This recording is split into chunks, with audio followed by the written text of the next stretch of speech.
ನಮಸ್ಕಾರ ಫ್ರೆಂಡ್ಸ್, ನಾನು ಶಿವರಾಜ್ ಪಾಟೀಲ್. ನಿಮಗೆ ಟುಡೇಸ್ ಇನ್ವೆಸ್ಟ್ಮೆಂಟ್ ಯೂಟ್ಯೂಬ್ ಚಾನಲ್ಗೆ ಸ್ವಾಗತ.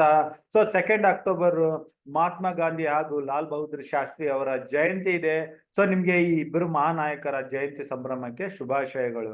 ಸೊ 2 ಅಕ್ಟೋಬರ್ ಪಬ್ಲಿಕ್ ಹಾಲಿಡೇ ಇದೆ ಹಾಗೂ ನಮ್ಮ ಇಂಡಿಯನ್ ಮಾರ್ಕೆಟ್ ರಜದಲ್ಲಿರುತ್ತೆ. ಆದ್ರೆ ಈ ವಿಡಿಯೋ ಮಾಡಕ್ಕೆ ಇಂಪಾರ್ಟೆಂಟ್ ಕಾರಣ, ನಮ್ಮ ಇಂಡಿಯನ್ ಮಾರ್ಕೆಟ್ 1 ಅಕ್ಟೋಬರ್ ಕ್ಲೋಸ್ ಆದ್ಮೇಲೆ 2 ಇಂಪಾರ್ಟೆಂಟ್ ನ್ಯೂಸ್ಗಳು ಮಾರ್ಕೆಟ್ ಅಲ್ಲಿ ಬಂತು. ಅದರಲ್ಲಿ ಮೊದಲನೇದಾಗಿ ಭಾರತದ ಸೆಬಿ ಅವ್ರ ಕಡೆಯಿಂದ ಹೊಸ ಸರ್ಕ್ಯುಲರ್ ಬಂದಿದೆ. ಇದನ್ನ ನಾವು ಆಲ್ರೆಡಿ ವೇಟ್ ಮಾಡ್ತಾ ಇದ್ವಿ. F&O ರಿಲೇಟೆಡ್ ಹೊಸ ಸರ್ಕ್ಯುಲರ್ ಬಂದಿದೆ. ಇದಕ್ಕಿಂತ ಮುಂಚೆ ಕೂಡ ಸೆಬಿ ಕಡೆಯಿಂದ ಕನ್ಸಲ್ಟೇಷನ್ ಪೇಪರ್ ಬಂದಿತ್ತು. ಅದರಲ್ಲಿ ಆಲ್ಮೋಸ್ಟ್ 6 ಹೊಸ ರೂಲ್ಸ್ ನ ಈಗ ಇಂಪ್ಲಿಮೆಂಟ್ ಮಾಡ್ತಿದ್ದಾರೆ. ಅವು ಏನು ಅಂತ ವಿಡಿಯೋದಲ್ಲಿ ಡೀಟೇಲ್ ಆಗಿ ನೋಡೋಣ. ಇದು ಅಲ್ಲದೆ ಗ್ಲೋಬಲಿ ಜಿಯೋ ಪೊಲಿಟಿಕಲ್ ನ್ಯೂಸ್ ಆಗಿ ಹೊಸ ಬ್ರೇಕಿಂಗ್ ನ್ಯೂಸ್ ಅಂತಂದ್ರೆ, ನಿಮ್ಗೆಲ್ಲ ಗೊತ್ತಿರೋ ಪ್ರಕಾರ ಇಸ್ರೇಲ್ ಅದರ ಸುತ್ತಮುತ್ತ ಕಂಟ್ರಿಗಳಲ್ಲಿ ಯಾರೆಲ್ಲ ಟೆರರಿಸ್ಟ್ ಆರ್ಗನೈಸೇಷನ್ ಇತ್ತು ಅವ್ರನ್ನೆಲ್ಲ ಹುಡುಕಿ ಹೊಡಿತಾ ಇತ್ತು. ಆ ಸಮಯದಲ್ಲಿ ಅವರು ಇರಾನ್ ಮೇಲೆ ಕೂಡ ಒಂದು ಅಟ್ಯಾಕ್ ಮಾಡಿದ್ರು.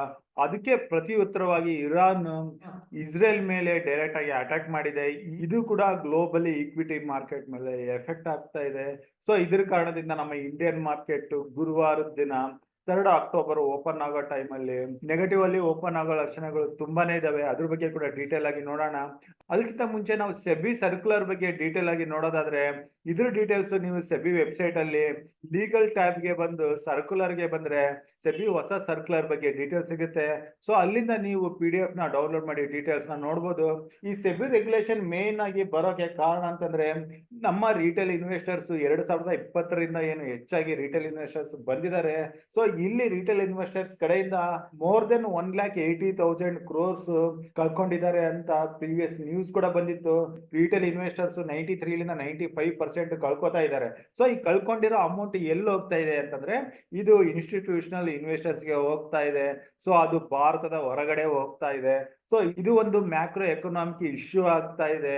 ಸೊ ಈ ಅಮೌಂಟ್ ಏನಾದರೂ ರಿಟೇಲ್ ಇನ್ವೆಸ್ಟರ್ಸ್ ಮ್ಯೂಚುವಲ್ ಫಂಡ್ಗಳಲ್ಲಿ ಅಥವಾ ಶೇರ್ಸ್ ಅಲ್ಲಿ ಇನ್ವೆಸ್ಟ್ಮೆಂಟ್ ಮಾಡಿದ್ರೆ ಅದು ಭಾರತದಲ್ಲೇ ಇರ್ತಾ ಇತ್ತು. ಆದ್ರೆ ಇಲ್ಲಿ F&O ನಲ್ಲಿ ಟ್ರೇಡ್ ಮಾಡಿ ಕಳ್ಕೊಳ್ಳೋ ಸಲುವಾಗಿ ಇದು ಹೊರ ದೇಶಗಳಿಗೆ ಹೋಗ್ತಾ ಇದೆ. ಸೊ ಇದನ್ನ ಕಂಟ್ರೋಲ್ ಮಾಡಬೇಕು ಅಂತ ಸೆಬಿ ಕನ್ಸಲ್ಟೇಷನ್ ಪೇಪರ್ ನ ತಗೊಂಡ್ ಬಂದಿತ್ತು. ಅದಕ್ಕೆ ನಿಯರ್ಲಿ ಮೋರ್ ದೆನ್ 6,000 ರೆಸ್ಪಾನ್ಸ್ ಕೂಡ ಬಂದಿತ್ತು. ಅದನ್ನೆಲ್ಲ ರಿವ್ಯೂ ಮಾಡಿ ಫೈನಲ್ ಆಗಿ ಈ ಹೊಸ ಸರ್ಕ್ಯುಲೇಷನ್ ನ ಅಕ್ಟೋಬರ್ 1 ನಮ್ಮ ಇಂಡಿಯನ್ ಮಾರ್ಕೆಟ್ ಕ್ಲೋಸ್ ಆದ್ಮೇಲೆ ಬಂದಿದೆ.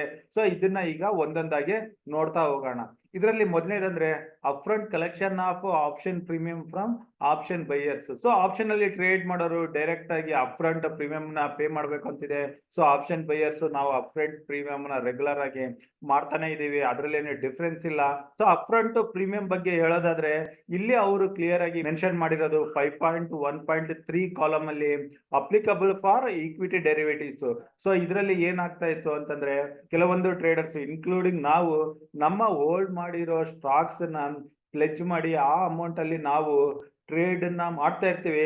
ಆದ್ರೆ ಈಗ ಬಂದಿರೋ ಈ ಅಪ್ಡೇಟ್ ಪ್ರಕಾರ ಫೆಬ್ರವರಿ 2025 ಇಂದ ಹೀಗೆ ಪ್ಲೆಜ್ ಮಾಡಿರೋ ಅಮೌಂಟ್ ಅಲ್ಲಿ ಇಂಡೆಕ್ಸ್ ಆಪ್ಷನ್ ಅಲ್ಲಿ ಬೇಕಾದ್ರೆ ಮಾಡ್ಬೋದು.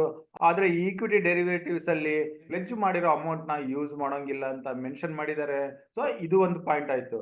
ಇನ್ನು ಎರಡನೇದು ಬಂದು removal of calendar spread treatment on expiry days. So expiry days ಅಲ್ಲಿ ಸಮ್ ಟ್ರೇಡರ್ಸ್ ಏನ್ ಮಾಡ್ತಾ ಇದ್ರು, ಎಕ್ಸ್ಪೈರಿ ಡೇ ನಲ್ಲಿ ಇರೋ ಸ್ಟ್ರೈಕ್ ಪ್ರೈಸ್ ನ ಸೆಲ್ ಮಾಡ್ಬಿಟ್ಟು ನೆಕ್ಸ್ಟ್ ವೀಕ್ ಅಥವಾ ಮಂತ್ ಎಂಡ್ ಅಥವಾ next month end strike price ನ ಬೈ ಮಾಡ್ತಾ ಇದ್ರು. Current day strike price premium decay advantages ನ ತಗೋತಾ ಇದ್ರು. ಅದನ್ನ ಇಲ್ಲಿ ನಿಲ್ಸೋದಕ್ಕೆ ಹೇಳಿದ್ದಾರೆ. ಸೊ ಇದು ಫೆಬ್ರವರಿ 1 2025 ಇಂದ ಇಂಪ್ಲಿಮೆಂಟ್ ಆಗುತ್ತೆ. ಸೊ ಇದಕ್ಕೆ ಆಲ್ಟರ್ನೇಟ್ ಆಗಿ ಬೇರೆ ಸ್ಪ್ರೆಡ್ಸ್ ಕೂಡ ಮಾರ್ಕೆಟ್ ಅಲ್ಲಿ ಅವೈಲೇಬಲ್ ಇದಾವೆ.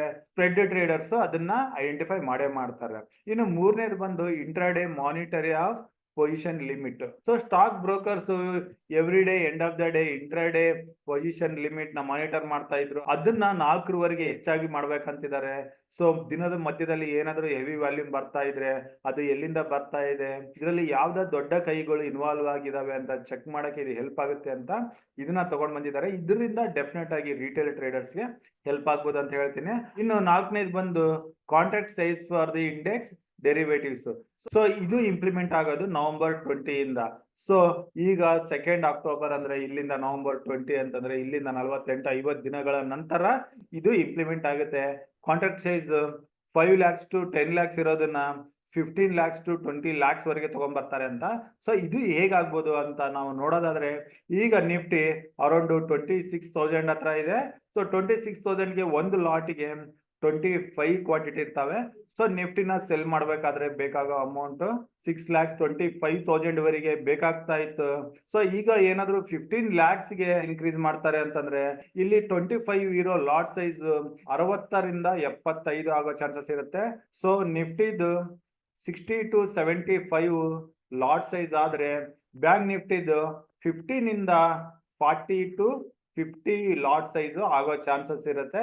ಸೊ ಇಲ್ಲಿ ಒಂದು ಅಥವಾ ಎರಡು ಲಾಟ್ ಸೈಜ್ ಟ್ರೇಡ್ ಮಾಡೋರಿಗೆ ಸ್ವಲ್ಪ ಕಷ್ಟ ಆಗ್ಬೋದು. ಆದ್ರೆ more than 2 lot 3 lot 5 10 lot ಈ ರೀತಿ ಮಾಡೋರಿಗೆ ಏನು ಡಿಫ್ರೆನ್ಸ್ ಆಗಲ್ಲ. ಸೊ ಇಲ್ಲಿ 1-2 ಲಾಟ್ ಕಡಿಮೆ ಅಮೌಂಟ್ ಅಲ್ಲಿ 5,000 ಅದ್ರ ಒಳಗಡೆ ಇಟ್ಕೊಂಡು ಟ್ರೇಡ್ ಮಾಡೋ ಟ್ರೇಡರ್ಸ್ ವಾಲ್ಯೂಮ್ ಕಡಿಮೆ ಆಗೋ ಚಾನ್ಸಸ್ ಇರುತ್ತೆ. ಅದಕ್ಕಿಂತ ಹೆಚ್ಚಿನ ಲಾಟ್ ಸೈಜ್ ಟ್ರೇಡ್ ಮಾಡೋರಿಗೆ ಇಲ್ಲೇನು ಡಿಫ್ರೆನ್ಸ್ ಆಗಲ್ಲ. ಇನ್ನು ನೆಕ್ಸ್ಟ್ ಪಾಯಿಂಟ್ ಅಂತಂದ್ರೆ rationalisation of weekly index derivatives. ಈಗ ಏನು ಡೈಲಿ ವೀಕ್ಲಿ ಎಕ್ಸ್ಪೈರಿಗಳು ನಡೀತಾ ಇದಾವೆ ಸೋಮವಾರದಿಂದ ಶುಕ್ರವಾರದವರೆಗೆ. ಸೊ ಇದರಲ್ಲಿ BSE ಹಾಗೂ NSE ಎರಡು ಎಕ್ಸ್ಚೇಂಜ್ಗಳು ವಾರದಲ್ಲಿ ಒಂದೇ ಎಕ್ಸ್ಪೈರಿನ ತಗೊಂಡ್ ಬರ್ಬೇಕು ಹಾಗೂ ಒಂದು ಮಂತ್ಲಿ ಎಕ್ಸ್ಪೈರಿನ ತಗೊಂಡ್ ಬರ್ಬೇಕು ಅಂತ ಹೇಳಿದ್ದಾರೆ. ಸೊ ಇದನ್ನ ಈ ಎಕ್ಸ್ಚೇಂಜ್ಗಳು November 20th ವರೆಗೆ ಹೇಗೆ ತಗೊಂಡ್ ಬರ್ತವೆ ಅಂತ ನಾವು ಕಾದು ನೋಡ್ಬೇಕಾಗಿದೆ. ಇದರಿಂದ ಡೈಲಿ ಎಕ್ಸ್ಪೈರಿಗಳು ಕಡಿಮೆ ಆಗುತ್ತೆ. ಕಡಿಮೆ ಆಗೋದ್ರಿಂದ ಅಡ್ವಾಂಟೇಜಸ್ ಅಂತಂದ್ರೆ ಹೈ ವಾಲಟಿಲಿಟಿ ಕಡಿಮೆ ಆಗುತ್ತೆ.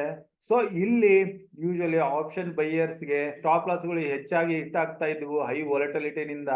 ಸೊ ಡೈಲಿ ಎಕ್ಸ್ಪೈರಿ ಕಡಿಮೆ ಆಗೋದ್ರಿಂದ ವಾಲಟಿಲಿಟಿ ಕಡಿಮೆ ಆಗುತ್ತೆ.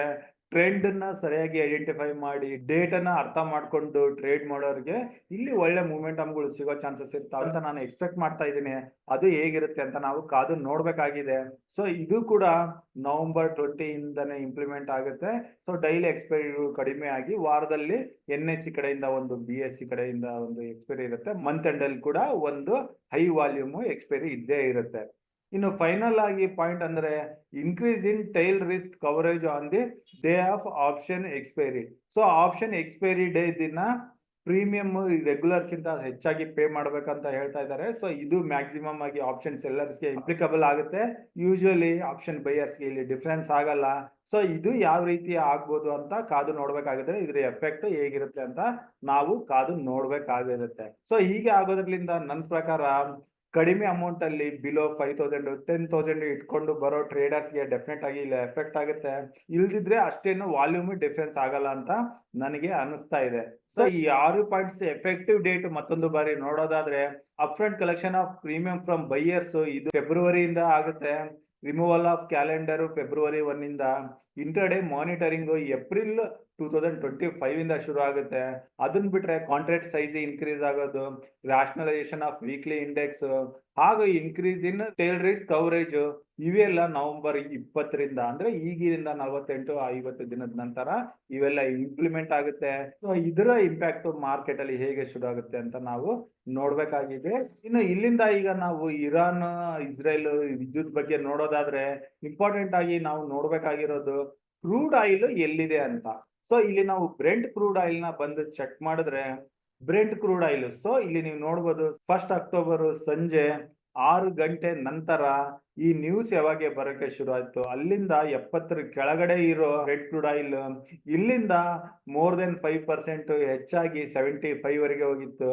ಸೊ ಅಲ್ಲಿಂದ ಈಗ ಕನ್ಸಲ್ಟೇಷನ್ ಆಗ್ತಾ ಇದೆ. ಇದರ ವಾತಾವರಣ ಹೆಚ್ಚಾಗ್ತಾ ಇದ್ರೆ ಕ್ರೂಡ್ ಆಯಿಲ್ ಸಪ್ಲೈ ಕಡಿಮೆ ಆಗ್ತಾ ಹೋದ್ರೆ ಇದು 80 ಹಾಗೂ 100ರ ಕಡೆ ಹೋಗಕ್ಕೆ ಶುರು ಆಗುತ್ತೆ. ಬ್ರೆಂಟ್ ಕ್ರೂಡ್ ಆಯಿಲ್ ಹೆಚ್ಚಾಗ್ತಾ ಹೋದ್ರೆ ಇದು ಡೆಫಿನೆಟ್ ಆಗಿ ಗ್ಲೋಬಲ್ ಈಕ್ವಿಟಿ ಮಾರ್ಕೆಟ್ ಹಾಗೂ ಅದ್ರ ಜೊತೆಗೆ ಇಂಡಿಯನ್ ಈಕ್ವಿಟಿ ಮಾರ್ಕೆಟ್ ಅಲ್ಲೂ ಪರಿಣಾಮ ಬೀಳುತ್ತೆ. ಸೊ ಈ ರೀತಿ ಕ್ರೂಡ್ ಆಯಿಲ್ ಹಾಗೂ ಈ ನ್ಯೂಸ್ ಗಳ ಕಾರಣದಿಂದ US ಮಾರ್ಕೆಟ್ ಅಲ್ಲಿ ನಿನ್ನೆ ದಿನ 0.5% ಇಂದ 0.7% ವರೆಗೆ ಡೌಜನ್ಸ್ ಅಲ್ಲಿ ಕರೆಕ್ಷನ್ ಬಂದಿತ್ತು ಹಾಗೂ ನಾಸ್ಡಾಕ್ ಅಲ್ಲಿ ಮೋರ್ ದೆನ್ 1% ಕರೆಕ್ಷನ್ ಬಂದಿದೆ. ಇದನ್ನ ಫಾಲೋ ಮಾಡಿ ನಮ್ಮ ನಿಫ್ಟಿ ಫ್ಯೂಚರ್ ಅಂತಾನೆ ಕನ್ಸಿಡರ್ ಮಾಡೋ ಗಿಫ್ಟ್ ನಿಫ್ಟಿ ಕೂಡ ನಮ್ಮ ಇಂಡಿಯನ್ ಮಾರ್ಕೆಟ್ ಕ್ಲೋಸ್ ಆಗೋ ಸಮಯದಲ್ಲಿ 26,000 ಹತ್ರ ಇದ್ದಿದ್ದು ಅಲ್ಲಿಂದ ಕರೆಕ್ಟ್ ಆಗಿ 25,800 ಹತ್ರ ಬಂದಿದೆ. ಸೊ ಇಲ್ಲಿಂದ 2 ಅಕ್ಟೋಬರ್ ಯಾವ ರೀತಿ ಮೂವ್ಮೆಂಟ್ ಬರುತ್ತೆ ಅಂತ ನೋಡ್ಬೇಕಾಗಿದೆ.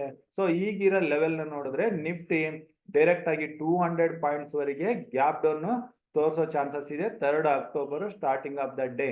ಸೊ ಈಗಿನ ಲೆವೆಲ್ ಇಂದ ಸೊ ಇಲ್ಲಿಂದಾನೇ ನಾವು ನೋಡೋದಾದ್ರೆ ನಿಫ್ಟಿ 796 ಹತ್ರ ಏನು ಕ್ಲೋಸಿಂಗ್ ನ ಕಂಡಿದೆ.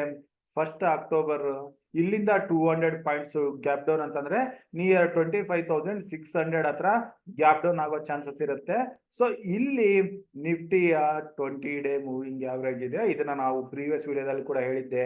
ನಾನು 1 ಅಕ್ಟೋಬರ್ ಮಾರ್ಕೆಟ್ ಕ್ಲೋಸ್ ಆದ್ಮೇಲೆ ಯಾವ್ದೆಲ್ಲ ಲೆವೆಲ್ಸ್ ನ ಇಟ್ಕೊಂಡು 3 ಅಕ್ಟೋಬರ್ ಅಂತ ಡಿಸ್ಕಸ್ ಮಾಡಿದ್ವಿ. ಸೊ ಈ ನ್ಯೂಸ್ ಮೇಲೆ ನಿಫ್ಟಿ 25,600 ಹತ್ರದಲ್ಲಿ ಓಪನ್ ಆದ್ರೆ ನಾವು at least first 30 minutes to 1 hour wait ಮಾಡ್ಬೇಕಾಗತ್ತೆ. ಇಲ್ಲಿಂದ ಏನಾದ್ರೂ ಇನ್ನಷ್ಟು ಕರೆಕ್ಷನ್ ಅಂತ ಬರೋಕೆ ಶುರು ಆದ್ರೆ 25,500 ಹತ್ರ ಇಲ್ಲಿ ಒಂದು ಸ್ಮಾಲ್ ಸೈಕಲಾಜಿಕಲ್ ಸಪೋರ್ಟ್ ಇರುತ್ತೆ. ಸೊ ಇಲ್ಲಿವರೆಗೆ ನಿಫ್ಟಿ ಬರೋ ಚಾನ್ಸಸ್ ಇದೆ.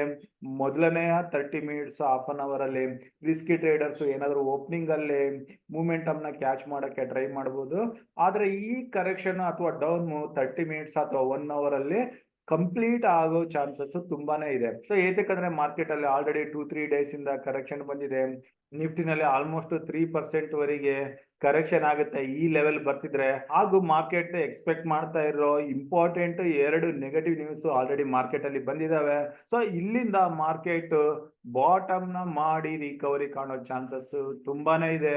ಸೊ ಮಾರ್ಕೆಟ್ ಏನಾದ್ರೂ ಕನ್ಸಾಲಿಡೇಷನ್ ಮಾಡಿ 11 ಗಂಟೆ ನಂತರ ಡೇ ಲೋನ ಮತ್ತೆ ಬ್ರೇಕ್ ಆಗಿಲ್ಲ ಅಂತಂದ್ರೆ ಆ ಲೆವೆಲ್ ಇಂದಾನೆ ನಾವು ಸಿ ಪೊಸಿಷನ್ಸ್ ನ ಟ್ರೈ ಮಾಡ್ಬೋದು. ಡೇ ಲೋನ್ ಅಲ್ಲಿ ಸ್ಟಾಪ್ ಲಾಸ್ ನ ಇಟ್ಕೋಬಹುದು. ಸೊ ಇಲ್ಲಿಂದ ಅದು ವೀಕ್ಲಿ ಎಕ್ಸ್ಪೈರಿ ಆಗಿರೋ ಕಾರಣ ನಿಫ್ಟಿನಲ್ಲಿ ಶಾರ್ಪ್ ಶಾರ್ಟ್ ಕವರಿಂಗ್ ಬರೋ ಚಾನ್ಸಸ್ ಇರುತ್ತೆ. ರಿಸ್ಕಿ ಟ್ರೇಡರ್ಸ್ 10 ಗಂಟೆಲಿಂದಾನೇ ಟ್ರೈ ಮಾಡ್ಬೋದು. ಇಲ್ಲ ಅಂತಂದ್ರೆ 11 ಗಂಟೆಲಿಂದ ಕೂಡ ನಾವು ಟ್ರೈ ಮಾಡಿದ್ರೆ ಇಲ್ಲಿಂದ ಬರೋ ಶಾರ್ಟ್ ಕವರಿಂಗ್ ಅಲ್ಲಿ ನಿಫ್ಟಿ ಅಗೇನ್ 25,800 ಇಲ್ಲಿ 10-ಡೇ ಮೂವಿಂಗ್ ಆವರೇಜ್ ಇದೆ ಇಲ್ಲಿವರೆಗೆ ಬರುತ್ತೆ. ಸೊ ಇಲ್ಲಿಂದ 25,850 ಈ ಲೆವೆಲ್ ವರೆಗೂ ಬರೋ ಚಾನ್ಸಸ್ ಇದೆ. ಲಕ್ಕಿಲಿ ಏನಾದ್ರೂ ಇನ್ನು ಹೆಚ್ಚಿನ ಫಂಡ್ಸ್ ಮಾರ್ಕೆಟ್ ಅಲ್ಲಿ ಬರೋಕೆ ಶುರು ಆದ್ರೆ 26,000 ಕೂಡ ಟೆಸ್ಟ್ ಮಾಡೋ ಚಾನ್ಸಸ್ ಇರುತ್ತೆ. ಸೊ ಏನಾದ್ರೂ ಮಾರ್ಕೆಟ್ ಅಲ್ಲಿ ರಿವರ್ಸ್ ಬರೋಕೆ ಶುರು ಆದ್ರೆ ಇಲ್ಲಿ ಪುಟ್ ಪೊಸಿಷನ್ಸ್ ನ ಯಾವುದೇ ಕಾರಣಕ್ಕೂ ಟ್ರೈ ಮಾಡಬೇಡಿ. ಸೊ ಇಲ್ಲಿ ಟ್ರ್ಯಾಪ್ ಆಗೋ ಚಾನ್ಸಸ್ ತುಂಬಾನೇ ಇರುತ್ತೆ. ಸೊ ಇದು ನಿಫ್ಟಿ ಆಯ್ತು. ಇನ್ನು ಬ್ಯಾಂಕ್ ನಿಫ್ಟಿನಲ್ಲಿ ಕೂಡ ಇದೇ ರೀತಿ ನಾವು ಪ್ಲಾನ್ ಮಾಡ್ಬೋದು. ಬ್ಯಾಂಕ್ ನಿಫ್ಟಿಗೆ ಸಪೋರ್ಟ್ 52,000 ಹತ್ರ ಇರುತ್ತೆ. ಸೊ ಬ್ಯಾಂಕ್ ನಿಫ್ಟಿ ಈ ಲೆವೆಲ್ ಇಂದ ಸಪೋರ್ಟ್ ತಗೊಂಡು ರಿಕವರಿ ಕಾಣೋಕೆ ಶುರು ಆದ್ರೆ ಬ್ಯಾಂಕ್ ನಿಫ್ಟಿನಲ್ಲಿ ಕೂಡ ನಾವು ಕಾಲ್ ಪೊಸಿಷನ್ಸ್ ಬಗ್ಗೆ ಯೋಚನೆ ಮಾಡಬಹುದು. ಮೇಲೆ 52,800 ವರೆಗೆ ನಾವು ರಿಕವರಿನ ನೋಡಬಹುದಾಗಿದೆ. ಇನ್ನು 52,000 ಕೆಳಗಡೆ ಇತ್ತು ಅಂತಂದ್ರೆ ಇಲ್ಲಿ ರಿವರ್ಸಲ್ ಟ್ರೇಡ್ಗೆ ಟ್ರೈ ಮಾಡೋದು ಬೇಡ. 52,000 ಮೇಲೆ 10 ಗಂಟೆ ನಂತರ 11 ಗಂಟೆ ನಂತರ ಇದ್ರೆ ಮಾತ್ರನೇ ಕಾಲ್ ಪೊಸಿಷನ್ ತಗೊಳ್ಳೋದ್ರ ಬಗ್ಗೆ ಯೋಚನೆ ಮಾಡಬಹುದು. ಇನ್ನು ಈ ರೀತಿಯ ಗ್ಯಾಪ್ ಡೌನ್ ನಂತರ ಪುಟ್ ಪೊಸಿಷನ್ಸ್ ನ ನಾವು ಯಾವುದೇ ಕಾರಣದಿಂದ ಟ್ರೈ ಮಾಡಲ್ಲ.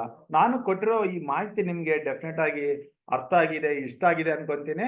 ಸೊ ನಾನು ಕೊಟ್ಟಿರೋ ಮಾಹಿತಿ ನಿಮ್ಗೆ ಇಷ್ಟ ಆದಲ್ಲಿ ವಿಡಿಯೋನ ಲೈಕ್ ಮಾಡಿ ನಿಮ್ಮ ಫ್ರೆಂಡ್ ಸರ್ಕಲ್ ಅಲ್ಲಿ ಶೇರ್ ಮಾಡೋದನ್ನ ಮರಿಬೇಡಿ.